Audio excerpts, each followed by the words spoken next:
U.S. President Donald Trump says he'll think about the red lines for the Iran ceasefire while on the plane to China. Beijing is a close ally of Iran and the biggest buyer of Iranian oil worldwide.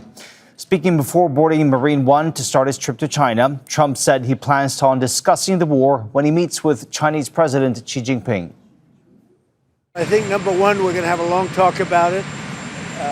I think he's been relatively good, to be honest with you. You look at the blockade, no problem. They get a lot of their oil from that area. We've had no problem, and he's been a friend of mine. He's been somebody that we get along with, and I think you're going to see that good things are going to happen. This is going to be a very exciting trip. A lot of good things are going to happen. Do you think he needs to intervene at all with the Iranians? I don't Do you think he can help in any way? No, I don't think we need any help with Iran. We'll win it one way or the other. We'll win it peacefully or otherwise. Let's go to Mike Hanna now, who's live for us at the White House. Mike, quite an upbeat tone there from Trump, saying they're going to make a deal that'll be good for both the American and the Iranian people. What's behind this optimism? Well, it is a position that he's inhabited for a number of days now. We're at war, but we're not at war. Saying that he's competent, he's comfortable to remain in the state of limbo. He believes, and repeated there again, that the U.S. has already won the war. He believes that at some stage the Iranians are going to be forced to come to the negotiating table on the U.S. terms. So expressing that sense of optimism is something that he has been doing on a daily basis, saying that we are going to work this out, saying that we are going to have some kind of agreement. And then he adds that not so veiled warning, or else. So he is using this, and this is a position that he has been in for a period of time now.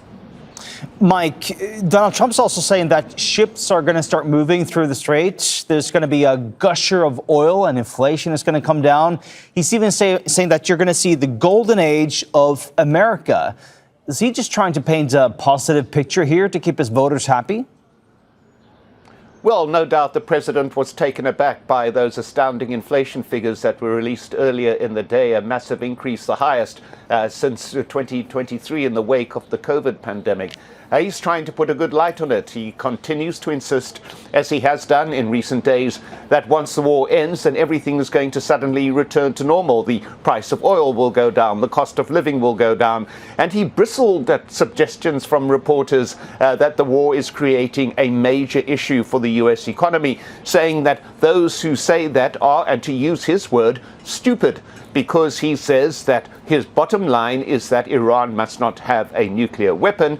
And if that is the case, then everybody's got to suffer short term in terms of the impact on the economy with what he sees as the greater goal. But he still continues to talk up the future, at one stage saying that inflation could drop to as little as 1.5% once the war has ended. Now, that is a figure that we will be watching and will be recording for future measurement. Indeed. That is Al Jazeera's Mike Hanna reporting live from the White House. Thank you so much.